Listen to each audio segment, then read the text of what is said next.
Hello students, how are you all? I hope you all are fit and fine. I am Aarti Jain and I welcome you all to my YouTube channel. Now restart. Students, हमने class 8 का chemical effects of current chapter start किया था, जिसके अंदर हमने previous 2 videos में chemical effect, heating effect और magnetic effect के बीच का डिफरेंस पढ़ा था। ठीक है, साथ ही साथ हमने कैथोड, एनोड, कैटायंस, एनायंस और इलेक्ट्रोलिसिस ये सभी टर्म्स अच्छे से पढ़े थे। आई होप आप सब लोगों ने उसका अच्छे से रिवीजन किया होगा। तो आज उसी चैप्टर को कंटिन्यू करते हुए हम लोग पढ़ेंगे एप्लीकेशंस ऑफ इलेक्ट्रोलिसिस। यह आज आपका इस चैप्टर का लास्ट सेशन है। तो चलिए जल्दी से रीस्टार्ट करते हैं अपनी जर्नी को, जो कि केमिकल इफेक्ट्स ऑफ करंट की है एप्लीकेशंस ऑफ इलेक्ट्रोलिसिस से। ठीक है, एप्लीकेशंस ऑफ इलेक्ट्रोलिसिस यानी इलेक्ट्रोलिसिस हम कहाँ कहाँ अप्लाई कर सकते हैं, कहाँ कहाँ इसका यूज है, वो हम लोग आज पढ़ेंगे। इलेक्ट्रोलिसिस आप सभी लोगों को पता है ना क्या होता है। ये एक ऐसा प्रोसेस होता है, it is the process in which the current is pass through a conducting solution. हम कंडक्टिंग सॉल्यूशन में करंट को पास करवाते हैं and it dissociate the solution into its ions, है ना, उसके आयंस में वो उसको अलग अलग कर देता है। तो उस प्रोसेस को हम इलेक्ट्रोलिसिस कहते हैं। ठीक है, यानी कि मोटा मोटा अगर हम समझें तो इसका मतलब ये होता है कि करंट की वजह से हमारे सॉल्यूशन में कोई केमिकल रिएक्शन हुई और वो टूट गया। ठीक है, तो उसे हम कहते हैं केमिकल इफेक्ट ऑफ करंट और उस प्रोसेस को हम कहते हैं इलेक्ट्रोलिसिस। ठीक है, अब ये कहाँ अप्लाई होता है? ये अप्लाई होता है इन 3 जगहों पर, जहाँ पे है पहला purification of metals, extraction of metals from their ores and electroplating, जिसमें से हम लोग इलेक्ट्रोप्लेटिंग को आप लोग स्टार और एक हार्ट मार्क कर सकते हैं, क्योंकि ये ही आपके कोर्स में डिटेल में है। इन दोनों का खाली एक ओवरव्यू दिया हुआ है, मतलब थोड़ा सा एक इंट्रोडक्शन है, अदरवाइज इसमें आपको ज़्यादा पढ़ने की ज़रूरत नहीं है।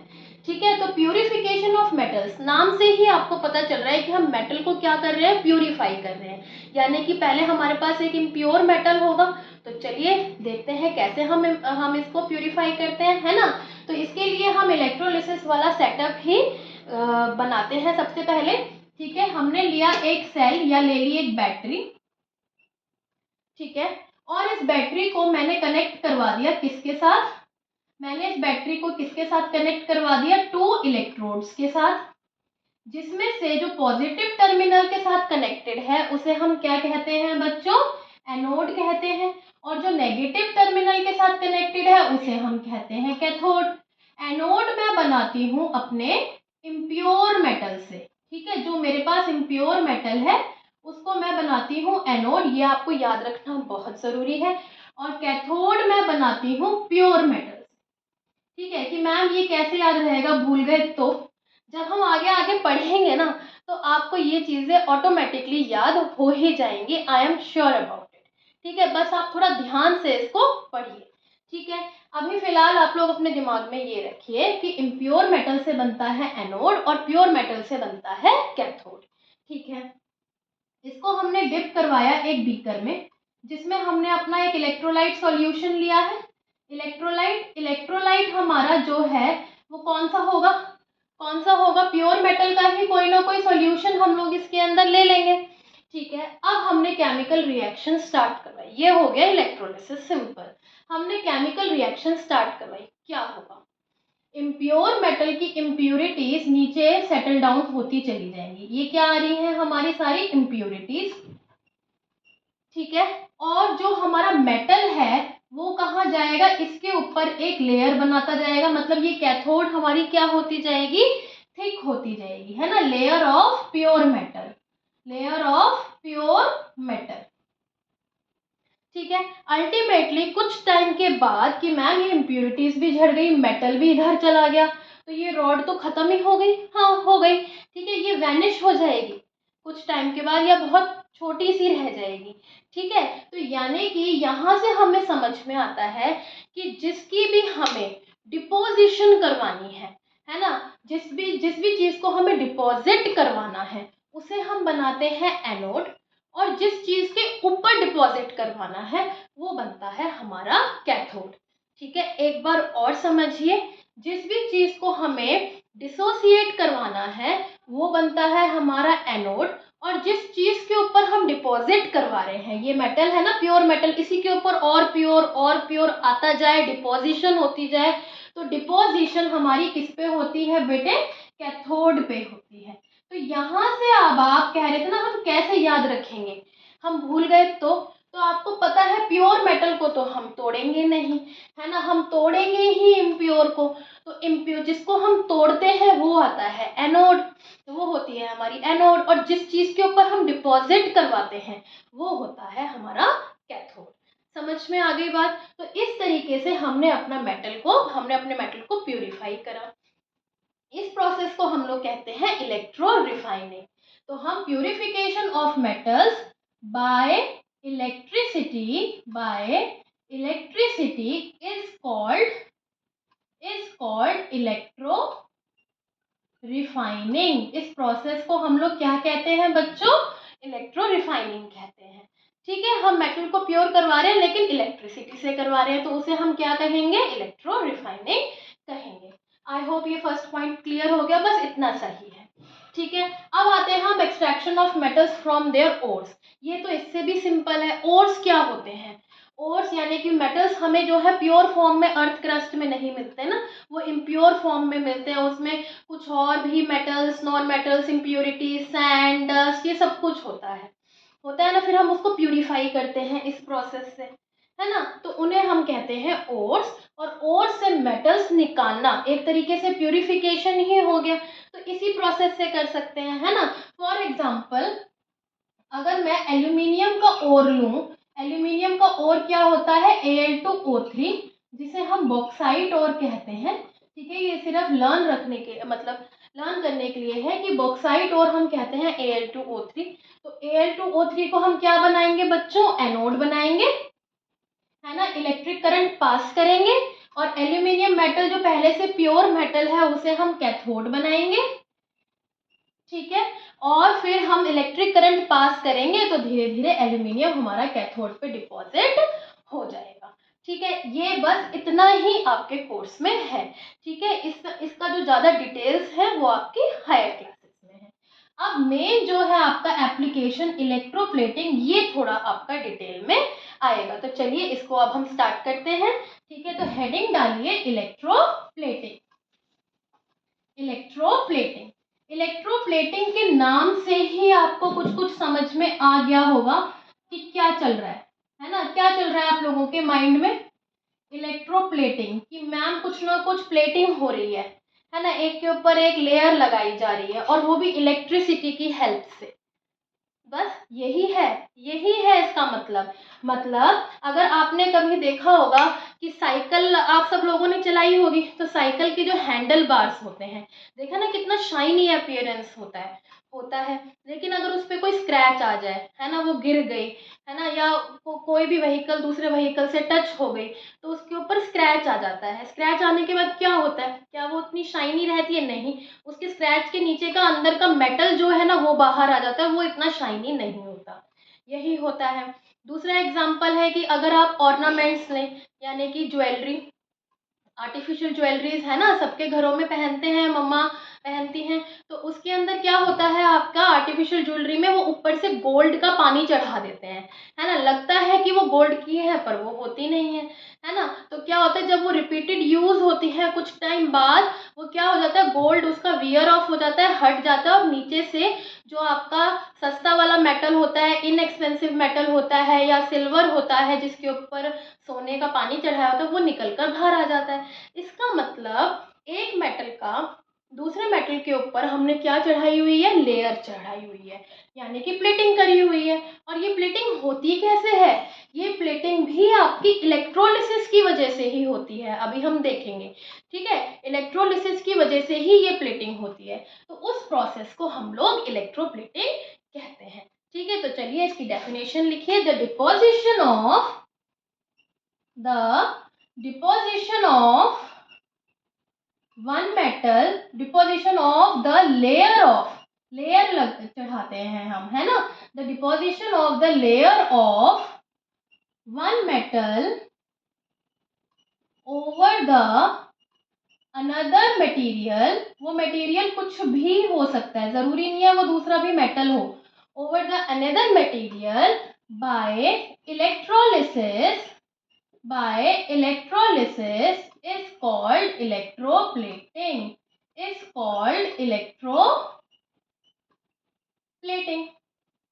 ठीक है, चलिए अब हम इसकी कुछ एप्लीकेशंस पढ़ते हैं कि कैसे। इसके अंदर जैसे कि अगर आप पहले देखिए ये होता कैसे है। मान लीजिए मैंने एक बैटरी ली, ठीक है, और मैंने दो कॉपर की रॉड्स ली। मैंने क्या ली? दो कॉपर की रॉड्स ली।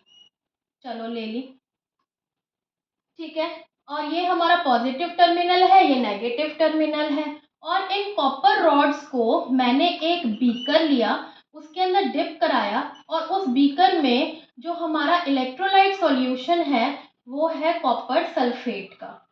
ठीक है, क्योंकि जो मेटल होता है उसी का ही हम कोई भी सॉल्ट ले लेते हैं और उसी का ही हम सॉल्यूशन लेते हैं एज एन इलेक्ट्रोलाइट। ठीक है, तो कॉपर सल्फेट हमने इसके अंदर सॉल्यूशन ले लिया। ये है हमारी एक कॉपर प्लेट और ये है हमारी दूसरी कॉपर प्लेट। यही चीज है, यही चीज है। चलो अब हम करंट पास करवाते हैं। करंट पास करवाने से पहले इसके अंदर आप डाइल्यूट सल्फ्यूरिक एसिड भी आप डाल सकते हैं। ठीक है, क्यों डाला ये मैम? ताकि जल्दी रिएक्शन कंप्लीट हो जाए, थोड़ा और कंडक्टिंग बन जाए। ठीक है, बस इसीलिए। नहीं डालना मत डालो, ठीक है, थोड़ा टाइम लग जाएगा बस रिएक्शन होने में, पर रिएक्शन होगा जरूर। ठीक है, तो कॉपर प्लेट हमने दोनों ली, हमने करंट पास करवाया। करंट पास करवाने के बाद आपको पता है कि कॉपर सल्फेट के दो आयंस होते हैं, कॉपर 2 पॉजिटिव, ठीक है, और SO4 2 नेगेटिव। नेगेटिव कहाँ जाएगा? यहाँ जाएगा, है ना, क्योंकि ये आपका पॉजिटिव टर्मिनल से जुड़ी हुई है और ये नेगेटिव टर्मिनल से जुड़ी हुई है। यहाँ जाएगा आपका कॉपर। ठीक है, तो अभी हम नेगेटिव को छोड़ देते हैं, आपको पता है वो यहाँ जाएगा, हम यहाँ नहीं लिख रहे हैं। तो यहाँ पे हमारा आएगा कॉपर 2 पॉजिटिव। ठीक है, यहाँ से जो आपका कॉपर सल्फेट है, तो ये कॉपर उठकर यहाँ जा रहा है, इसके ऊपर इसकी डिपोजिशन हो रही है, ब्राउन कलर की कोटिंग हो ही जा रही है कैथोड के ऊपर, क्योंकि हमने अभी पढ़ा था ना कि कैथोड के ऊपर ही डिपोजिशन होती है। ठीक है मैम, हो गई। लेकिन ये कॉपर इसमें से खत्म भी तो होता जा रहा होगा ना सॉल्यूशन में से, वो कैसे? फिर कैसे रिएक्शन होगा? तो जो ये दूसरी इलेक्ट्रोड है ये अपना कॉपर सॉल्यूशन के अंदर देगी। समझ में आई बात? ये इस तरीके से रिएक्शन चल रहा है। तो यहाँ पे इससे जो ये कॉपर आ रही है, इससे ये क्या हो रहा है? ये कॉपर इसके अंदर इलेक्ट्रोलाइट के अंदर रीस्टोर हो रहा है। समझ में आ गई बात कि कॉपर सल्फेट सॉल्यूशन से कॉपर जा रहा है कैथोड पर, और कॉपर सल्फेट जो कैथोड पे चला गया तो एनोड से जो कॉपर है वो वापस से इलेक्ट्रोलाइट में जा रहा है, जिसकी वजह से कॉपर इलेक्ट्रोलाइट में रीस्टोर हो रहा है। समझ में आ गई इतनी कहानी? एनोड में से कॉपर जा रहा है इलेक्ट्रोलाइट में और इलेक्ट्रोलाइट से कॉपर जा रहा है कैथोड पे। धीरे धीरे हमारी एनोड खत्म हो जाएगी ना। ठीक है, तो इसका मतलब जिस भी चीज पे हमें डिपोजिशन करवानी है उसे हम लेते हैं कैथोड, और जिस चीज की करवानी है the metal to be electroplated उसे हम कहते हैं एनोड। ठीक है बच्चों, फॉर एग्जाम्पल अगर मैं यहाँ पे कि मैम कॉपर की जगह मैं कार्बन की रॉड भी तो ले सकती हूँ, बिल्कुल ले सकते हो। अगर यहाँ पे आपने कार्बन प्लेट ले ली, कार्बन रॉड ले ली, तो उसके ऊपर कॉपर की क्या हो जाएगी? इलेक्ट्रोप्लेटिंग हो जाएगी। ठीक है, क्योंकि कॉपर तो इलेक्ट्रोलाइट में से टूट रहा है ना, यहाँ पे तो बस उसको क्या करना है? उसके ऊपर जम जाना है, उसके ऊपर डिपॉजिट हो जाना है। तो कॉपर की क्या हो जाएगी? इलेक्ट्रोप्लेटिंग इसके ऊपर हो जाएगी। और इलेक्ट्रोलाइट को कॉपर ये दे ही रहा है, तो ये वाली आप कॉपर को रखो ना, और इसको आप कार्बन भी रख सकते हो, लेस एक्सपेंसिव होता है वो, है ना, और आप इसको कॉपर का भी रख सकते हो। तो ये हो गई हमारी इलेक्ट्रोप्लेटिंग डन। ठीक है बच्चों, तो इसके अंदर मेन आपको ये चीज लिखनी है point, the metal to be electroplated. जिस भी मेटल को आपको इलेक्ट्रोप्लेट करना है, यानी सस्ते वाला मेटल, है ना, the metal to be electroplated is taken as क्या लेंगे हम उसको? Cathode. Is taken as cathode, यानी connected to negative terminal, connected to negative terminal. ठीक है, तभी तो इलेक्ट्रोप्लेटिंग डिपोजिशन उस पे होगी। दूसरा, द मेटल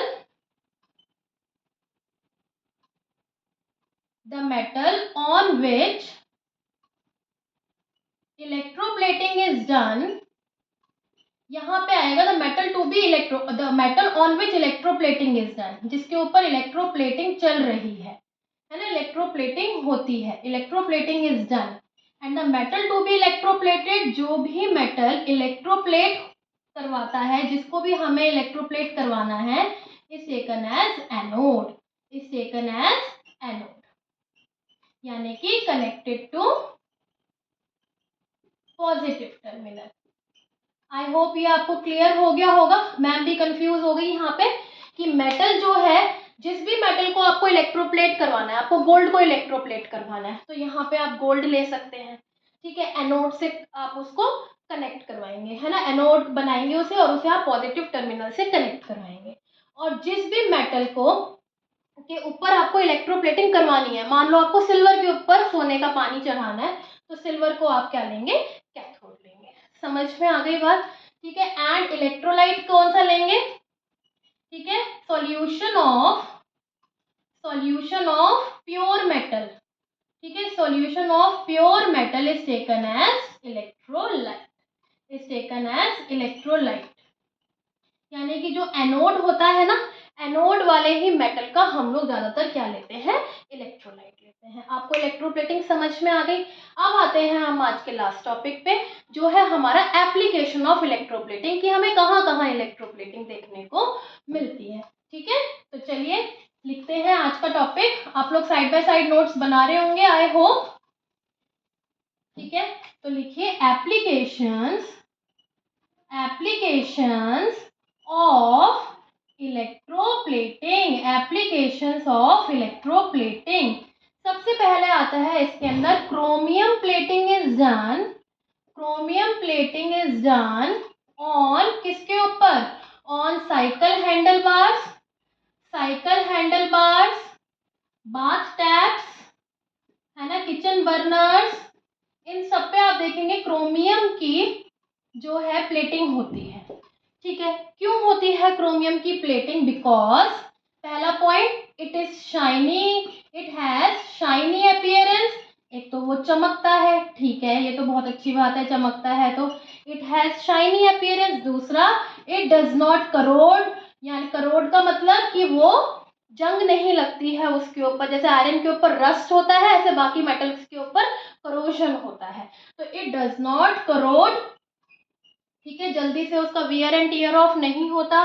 दूसरा, it resist scratches, it resist का मतलब क्या होता है, बचाना, ठीक है, वो क्या करता है, स्क्रैचेस से अपने आप को बचा लेता है, ठीक है, इट रेजिस्ट स्क्रैचेस, जल्दी से स्क्रैचेस अगर उस पर कहीं पड़ते हैं तो क्रोमियम पे नहीं है, मतलब इतना असर पड़ता, ठीक है, तो इट रेजिस्ट स्क्रैचेस। लेकिन तब भी हम क्रोमियम की ये सब चीजें नहीं बनाते, क्यों, because it is an expensive metal, ये एक बहुत महंगा मेटल है, इसीलिए हम इसकी क्या करते हैं, दैट इज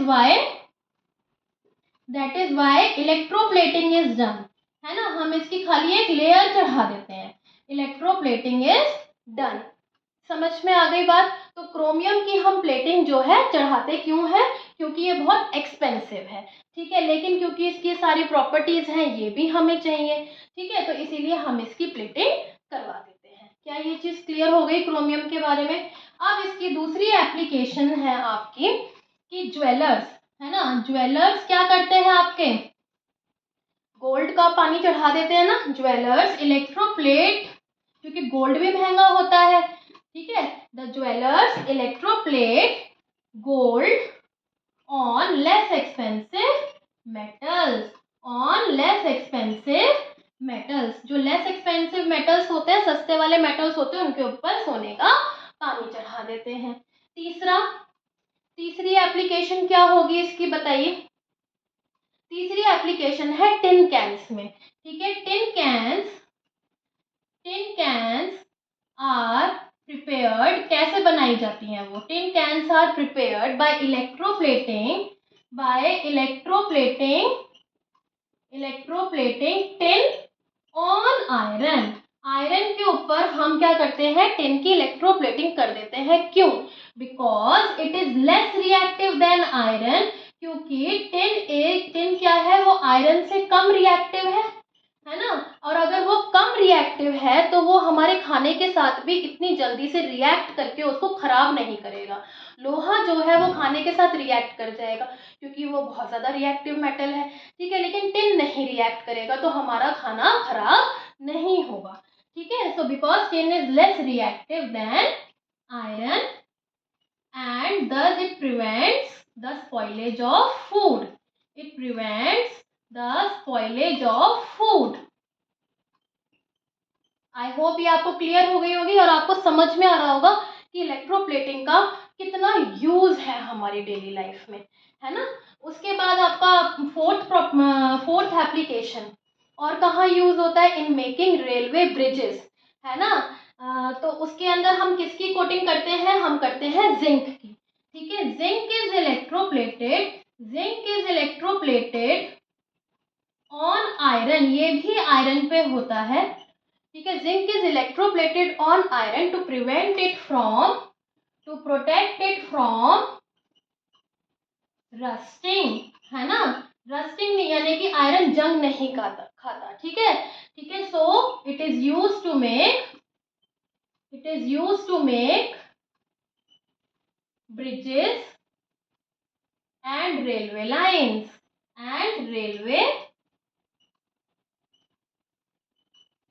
तो ये कुछ एप्लीकेशंस हैं आपकी इलेक्ट्रोप्लेटिंग की, ठीक है। रेलवे ब्रिजेस जो हैं ये सब लोहे से ही तो बनती है, रेल की पटरियां, ठीक है, ये सब लोहे से बनती हैं, लेकिन कुछ टाइम बाद वो रस्ट हो जाएंगी, खराब हो जाएंगी, फायदा क्या है, तो इसलिए हम उसके ऊपर जिंक की इलेक्ट्रोप्लेटिंग करते हैं। जिंक समझ में आ गया, टिन समझ में आ गया, गोल्ड प्लेटिंग समझ में आ गई, ज्वेलर्स करते हैं, क्रोमियम प्लेटिंग हो गई।